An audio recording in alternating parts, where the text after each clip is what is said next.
Allah, Aziz Allah, Allah, Allah, Allah, Allah, Allah, Karim Allah, Allah, Allah, Allah, Allah, Allah, Allah, Subhanallah,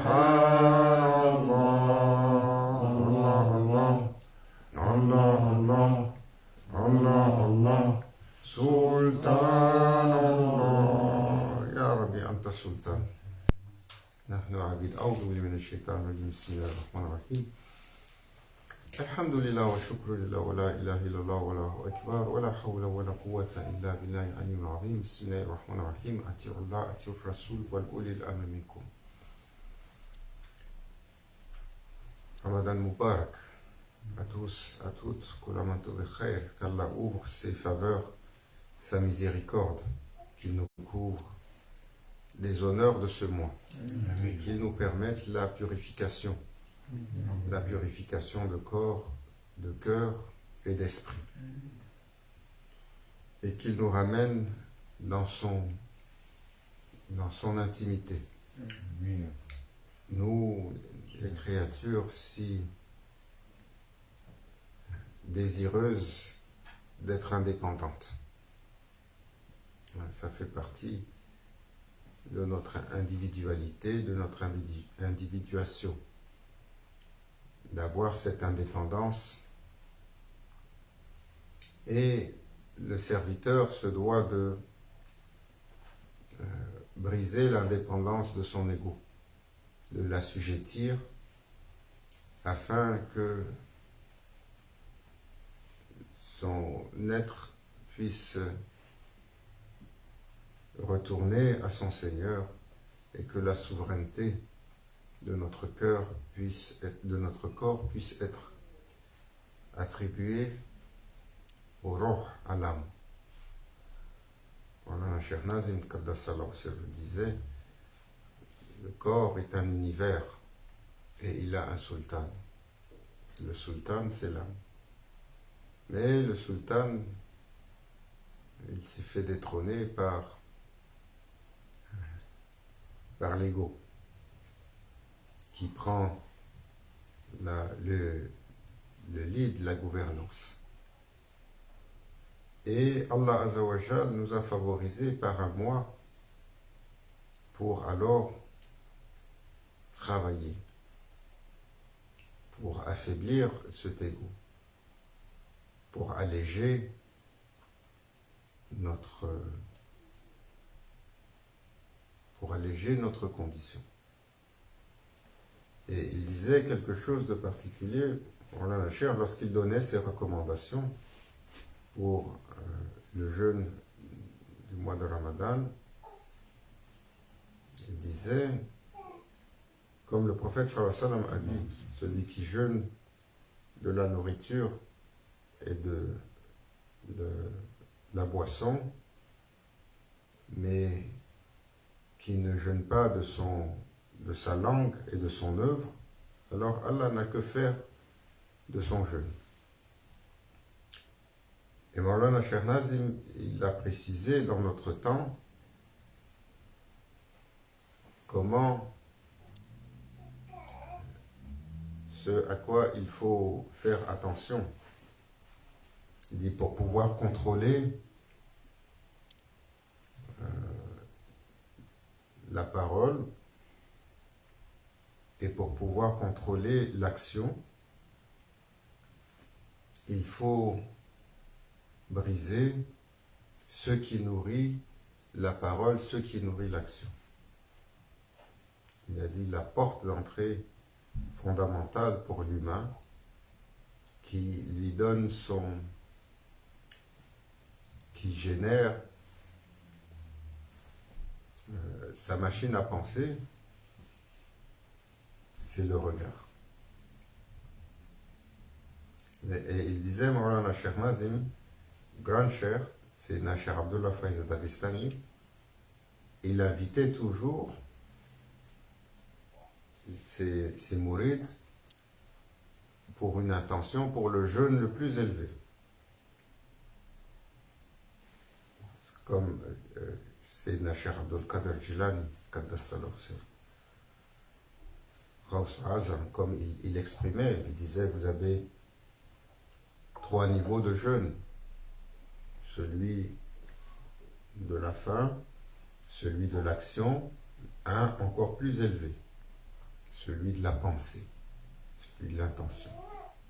Et Grand Cher, il disait, c'est celui-là que vous devez chercher.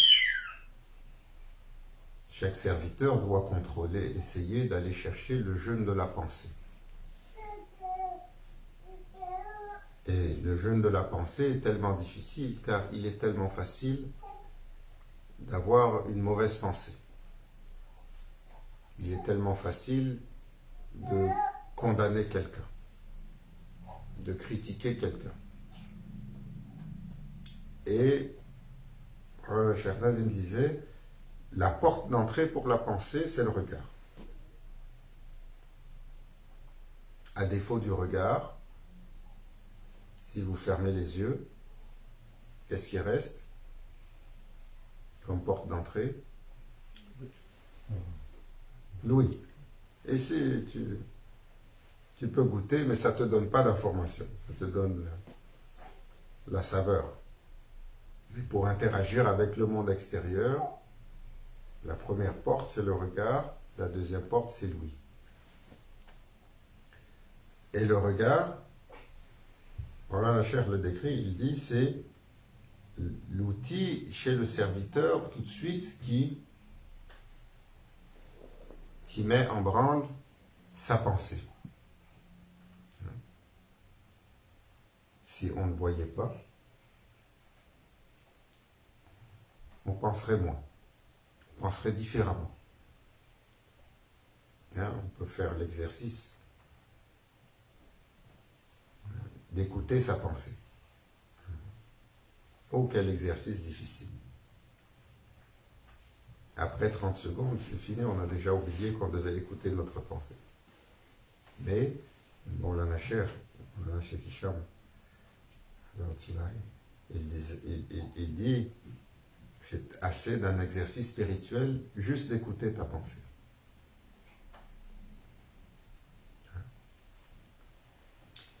Et donc, bon, l'Anacher, il dit, pour ne pas stimuler cette pensée qui est toujours en train de voir chez l'autre le négatif, de critiquer l'autre, qui est toujours à la limite paranoïaque. La paranoïa, vous savez ce que c'est, docteur? La paranoïa, c'est une déformation de ce qui rentre. C'est une déformation de ce qu'on comprend. Et tous les humains en souffrent à différents degrés.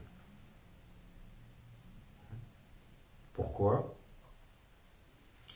Parce que l'humain fonctionne avec son imaginaire. L'humain fonctionne avec son imaginaire. Allah nous a donné une imagination qui est souvent très débordante. Et la compréhension, l'interprétation, le regard qu'on peut avoir sur une chose, il est multiple. Cette compréhension, elle est multiple. La réalité est une. La réalité, comment Allah l'a descendu, est une. Ce que les humains vont en donner comme interprétation, Allahu Akbar. Et c'est pour cela que la révélation, pour que l'humain puisse fonctionner dans ce monde, pour que l'humain puisse avancer dans ce monde, pour que l'humain puisse frayer son chemin, puisqu'il est doté de cet imaginaire qui est nécessaire, mais qui est flottant, Allah Azzawajal a établi un référentiel qui qui est stable. Hein? Un référentiel qui est stable. C'est quoi le référentiel qui est stable? La révélation. Hein? Allah Azza wa Jal, il dit, Bismillahir Rahmanir Rahim, ذلك الكتاب لا ريب فيه. Quand il parle de ce référentiel, il décrit le livre. Il dit ce livre à propos duquel il n'y a aucun doute. Ce n'est pas il est peut-être comme ci ou il est peut-être comme ça. Parce que le doute, c'est cette fameuse incertitude liée à une multitude de possibilités. Allah Azza wa Jal rentre d'emblée lorsqu'il dévoile le livre.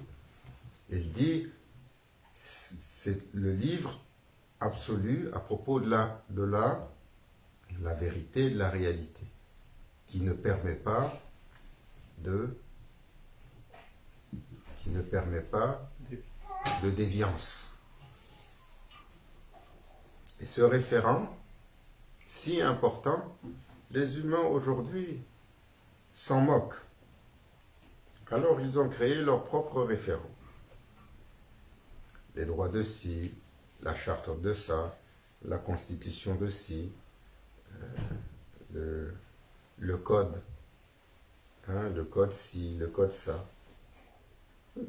Le code ci, le code ça, ça dépend comment tu es capable de le formuler pour aller le tordre pour ton avantage. Alors, nous devons faire attention.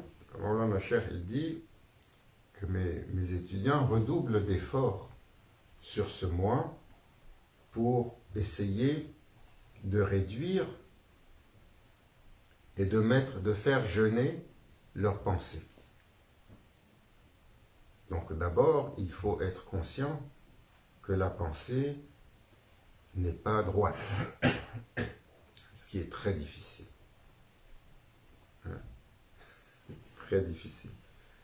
Voilà, la Cheikh Hicham, il dit toujours, ça c'est la parole de grand Cheikh, il a dit, les humains acceptent d'être devancés en tout, sauf dans leur compréhension. Celui-là, il est plus riche, il est plus éloquent, il est plus grand, et il est plus beau. Celui-là, il n'y en a pas de problème, plus intelligent.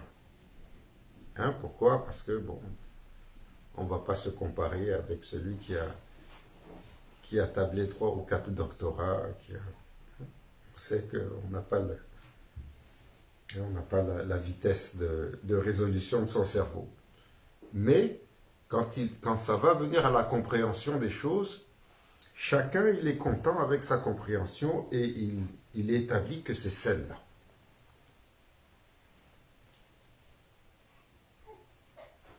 Et jamais personne ne dit « peut-être que je me trompe, peut-être que je ne comprends pas, peut-être que c'est moi qui suis dans l'erreur ». Alors, voilà, Cheikh il dit, pour ne pas donner le leadership à ton imaginaire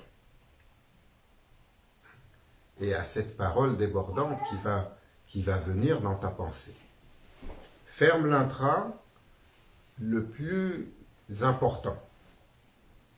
Garde tes yeux. Garde tes yeux. Oh, combien difficile. Oh, combien difficile. Dans un temps où la pudeur avait une autre signification. Dans un temps où les gens étaient gênés juste de regarder leur interlocuteur dans les yeux. Pourquoi? Par un rapport hiérarchique social. Hein, c'est mon père, ou c'est mon aîné, ou c'est tel ou une autorité, ou euh, c'est simplement une femme ou c'est un homme. Hein, aujourd'hui, on trouverait cela comme de l'archaïsme, où on dirait, ah, regardez, la pratique des musulmans, elle est discriminatoire. Elle n'est pas discriminatoire. Et la femme, avec l'homme qui n'est pas son mahram, qui ne lui est pas permis dans son cercle intime, souvent, si elle devait avoir une conversation, elle regardait à côté. Et l'homme, quand il devait avoir cette conversation, il regardait à côté aussi. Par adab, par subtilité. Pourquoi? Qu'est-ce que le regard, il ne peut pas empêcher? Le regard, il ne peut pas empêcher la bête à l'intérieur de nous de s'exprimer, de regarder, d'apprécier, de commenter, de désirer, de convoiter. Alors, la convoitise commence par: qu'est-ce que tu convoites?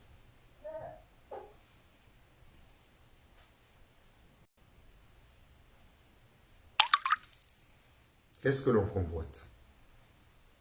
On ne peut pas convoiter quelque chose qui est loin.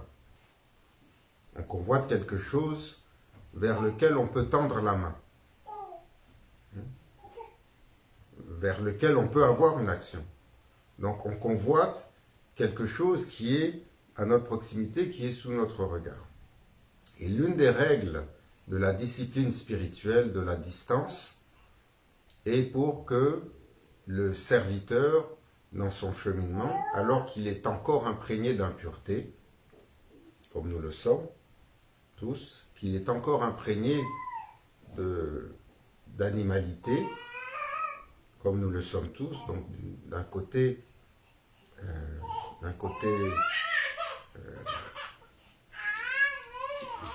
plus primaire.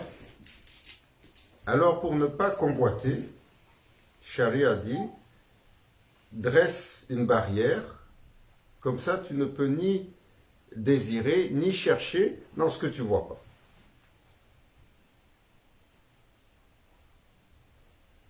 Il y en a qui vont dire: l'imaginaire il est plus grand. Eh malish, l'imaginaire il est plus grand. Il y a une sagesse dedans. Alors, comment contrôler ce regard qui est si difficilement contrôlable? Des fois, on se pose la question.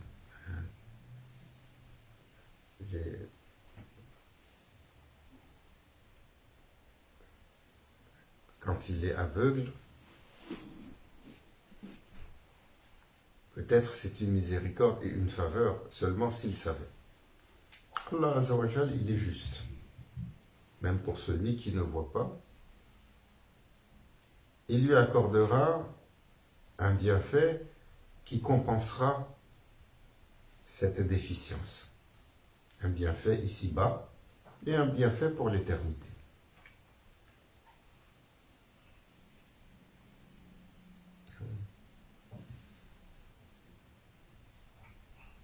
Et Allah Azza wa Jal, qu'est-ce qu'il dit dans le Saint-Coran? Celui qui est aveugle ici-bas, il sera aveugle dans l'éternité, dans la akhira. C'est une question intéressante. Ça a été un débat entre les savants, et c'était Ben Baz à qui on avait posé la question. Parce qu'il y avait dans la tendance de certaines écoles un littéralisme dans la lecture des versets. Et on ne pouvait pas déroger à ce littéralisme-là et donner une autre interprétation.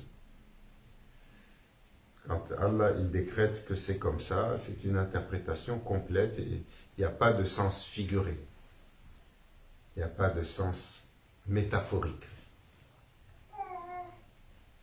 Alors qu'il défendait cette position, il y a un autre alim qui est venu lui poser et qui lui a dit « Ya Ben Baz, dis-nous ce que Allah Azzawajal dit dans le Saint-Coran pour celui qui est aveugle dans ce monde.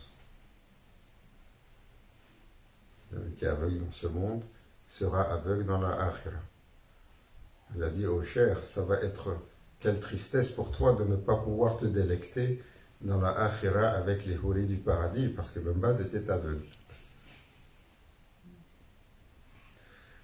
Alors là, on dit qu'il a gardé le silence. Bien sûr, ce n'est pas l'aveuglement des yeux dont on parle. C'est l'aveuglement du cœur. Celui dont le cœur est fermé à la vérité, celui dont le cœur est fermé à la manifestation de son Seigneur, à l'appel de son Seigneur. Celui dont le cœur est fermé au bien et qui se tourne vers l'obscurité. Qu'Allah nous ouvre le cœur. Alors ce regard, comme on dit dans l'adage occidental, le regard c'est la porte de l'âme. Ce regard, son contrôle, ô combien important.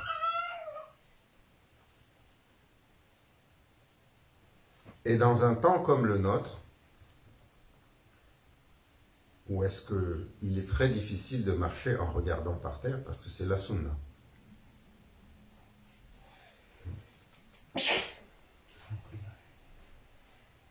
C'est la sunna. Marcher en regardant, en baissant le regard. Baisser le regard ne veut pas dire simplement marcher en regardant là où on a nos pas. Hein, on s'entend qu'on ne peut pas se déplacer dans nos univers aussi complexes que ça, aussi chargés, en regardant par terre. Si tu dois te déplacer à l'heure de pointe dans les transports publics, où tu peux prendre un poteau dans la tête si tu as toujours le regard par terre, on s'entend. Mais c'est une sagesse dans le regard. C'est celui qui ne cherche pas à dévisager. C'est celui qui ne cherche pas à percer de détails qu'il ne devrait pas voir. Le détail qu'il ne devrait pas voir, il est multiple.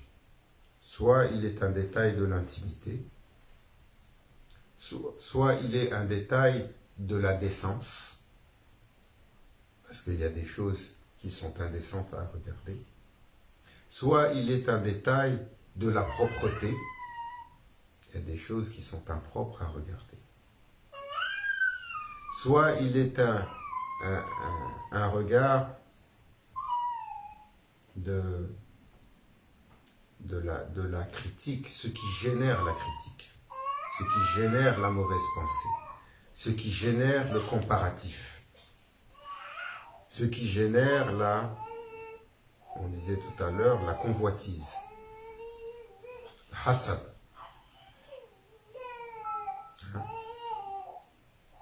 On peut convoiter quelque chose qui peut-être nous est légitime, mais qui est ailleurs, mais on convoite aussi beaucoup par envie. Et le serviteur, lorsqu'il doit baisser son regard sur la recommandation de son Seigneur, c'est toujours avec une introspection constante. Dans cette introspection constante, il doit surveiller son regard, où il se promène, ce qui le guide et le désir qui pousse le regard.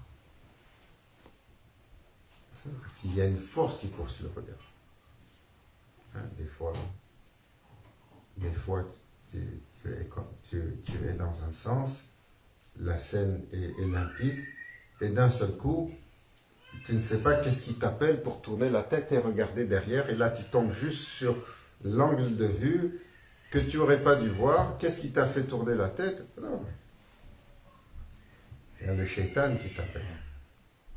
Il te dit, ah, tourne, tourne, tourne, il y a une surprise pour toi.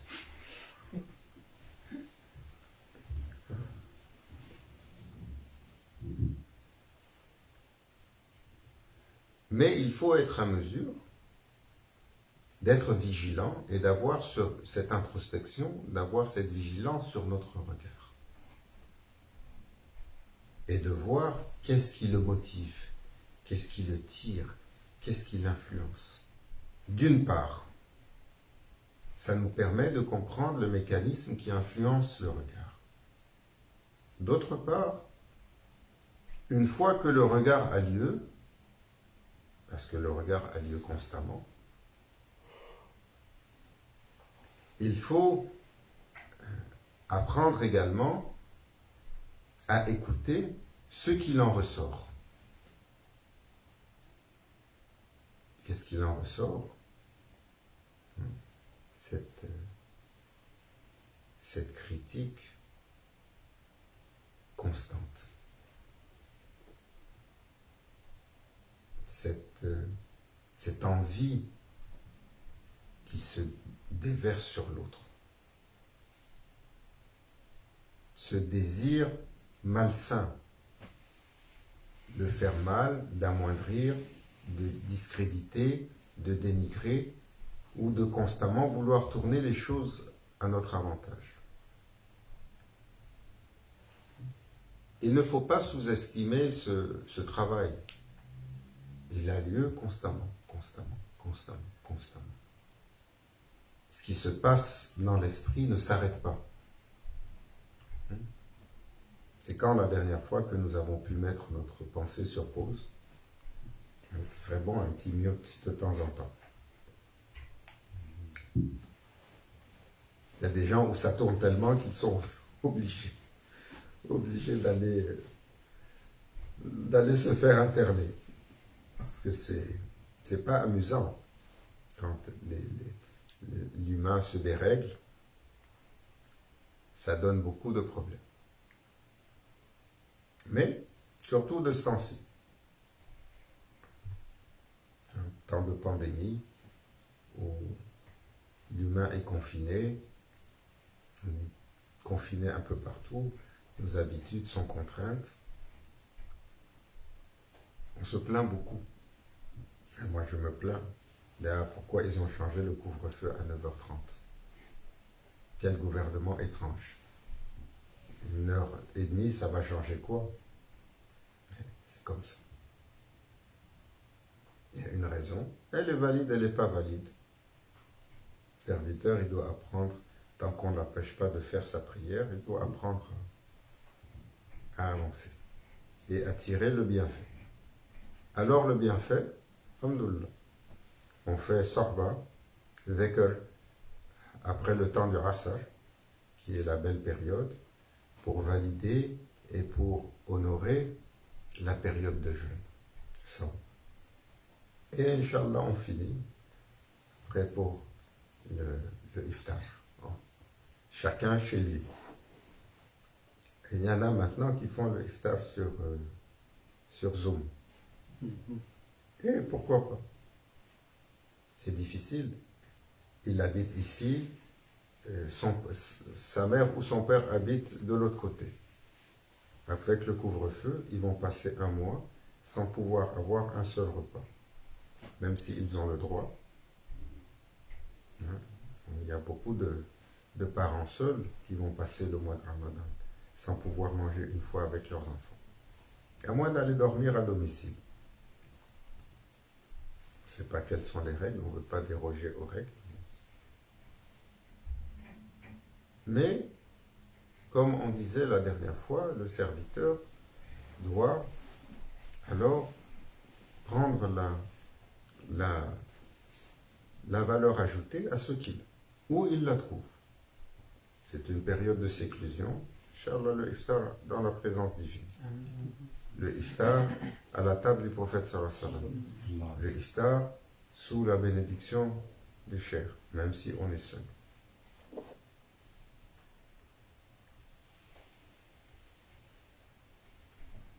Et chaque scénario a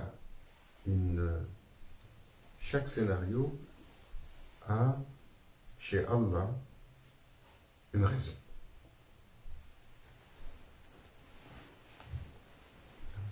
Un mouride qui m'a appelé de France. Je n'ai pas entendu quelques semaines. Et là, il appelle, il dit j'ai un problème, je faisais le transport de personnes entre Paris et une autre ville. Et transport de longue distance.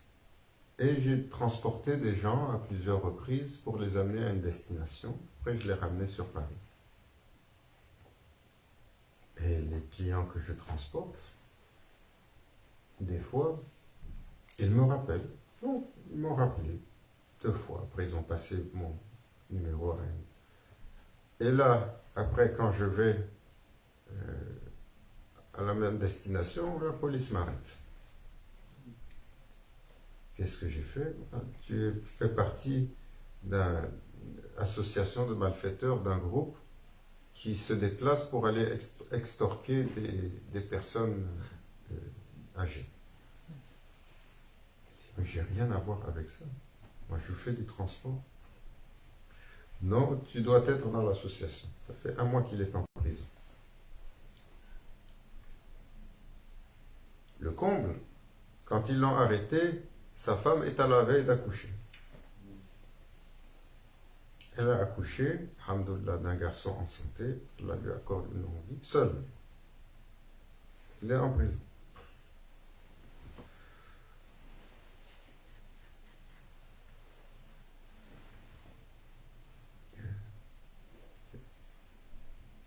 Et mon frère, chaque scénario, il a une sagesse.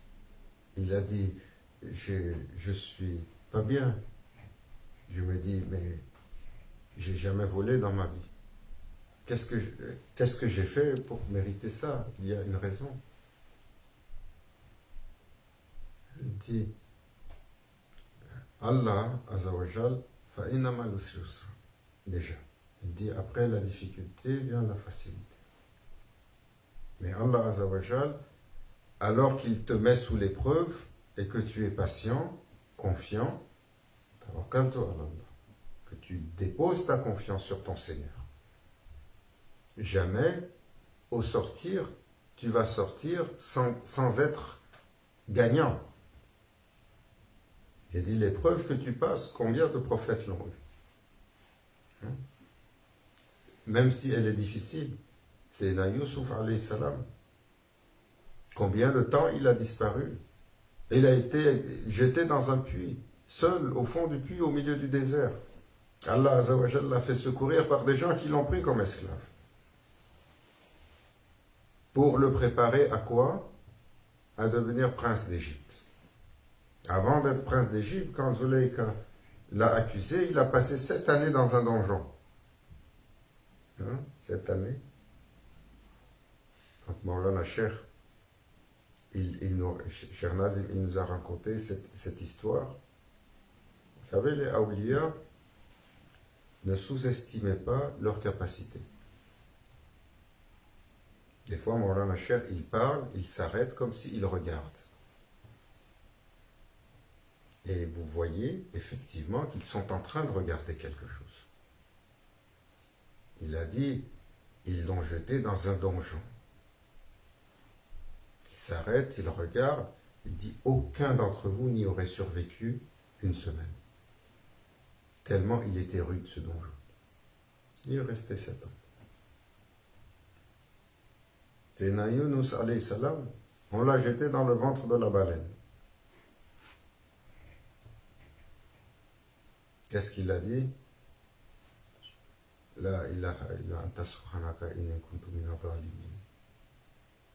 Il a fait son mea culpa.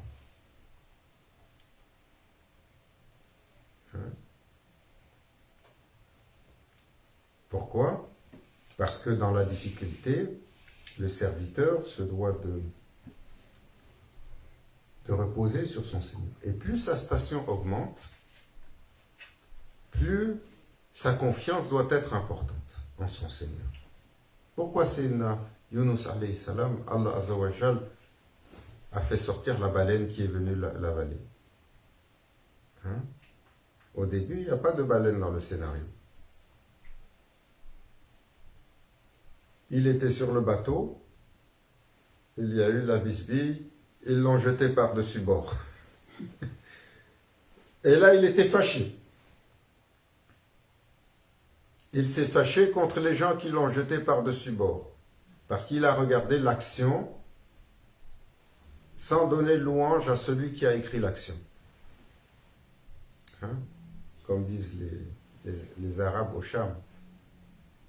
Quand ils reçoivent un coup sérieux ou il y a quelque chose qui les laisse perplexes, ils disent louange à la main qui a fait bouger ce scénario. C'est au-delà de nos mots. Et c'est Yunus alayhi salam, quand il est tombé dans l'eau, il a oublié son Seigneur, il s'est fâché contre ceux qui l'ont jeté. Sans comprendre que c'est une épreuve de son Seigneur. Son Seigneur lui dit, tu te plains, gars. Tu vas voir. Et la baleine est sortie, elle l'a avalé. Il est resté dans le ventre de la baleine 40 jours. Et c'est là qu'il a dit, La ilaha illa anta subhanaka inni kuntu minadh-dhalimin. Inni kuntu minadh-dhalimin, j'étais parmi les oppresseurs. Il a compris qu'à son niveau, un lèse-majesté, c'était son oppression. Alors, combien ont été soumis à cette épreuve parmi les prophètes? Combien ont été jetés en prison? Maulana Cheikh Nazim. Cheikh Nazim, notre cher, notre maître, a été condamné à 175 ans de prison. En Turquie. Pourquoi? Parce que les Turcs avaient interdit de faire l'appel à la prière en arabe. Ça devait être fait en turc. Ça, c'était le cadeau de Kemal Atatürk pour enlever la religion du cœur des gens. Et Maulana Cheikh a reçu l'ordre du prophète sallallahu alayhi wa sallam. De son cher, fait l'appel à la prière. Il s'est levé. Zuhur, Allahu Akbar, Allahu Akbar. Il l'arrête. Asar, Allahu Akbar, Allahu Akbar. Il l'arrête. Et toutes les prières, il se levait, il faisait l'appel à la prière. Ils l'ont amené chez le juge. Ils ont totalisé la totalité des infractions pour avoir fait l'appel à la prière. Total, 175 ans de prison. Qu'est-ce qui est arrivé? Et ils l'ont mis en prison. Une semaine. Après une semaine, un premier ministre est arrivé, du nom de Adnan Menderes, qui a par la suite été malheureusement assassiné. Et l'un de ses premiers décrets, c'est d'enlever ces règles qui étaient étranges et de permettre à nouveau l'appel à la prière en arabe. Alors, ils ont de ces appels à la prière, ils ont rattrapé tout le temps perdu. Quand vous êtes à Istanbul et que le temps de la prière arrive, ils commencent la danse, comme dans toutes les grandes villes. Quand vous êtes au Caire ou vous êtes à Damas, c'est impressionnant. Qu'Allah Azza wa Jal nous accorde le contrôle sur ce regard. Amen. permette le contrôle de la pensée. Qu'il nous donne le jeûne de la pensée. Ô combien désobligeants nous sommes envers notre Seigneur qui nous a favorisés, et ô combien pourtant nous sommes toujours dans le dédain et la critique pour l'autre. Qu'Allah nous accorde ce mois de pouvoir baisser le regard en toutes circonstances.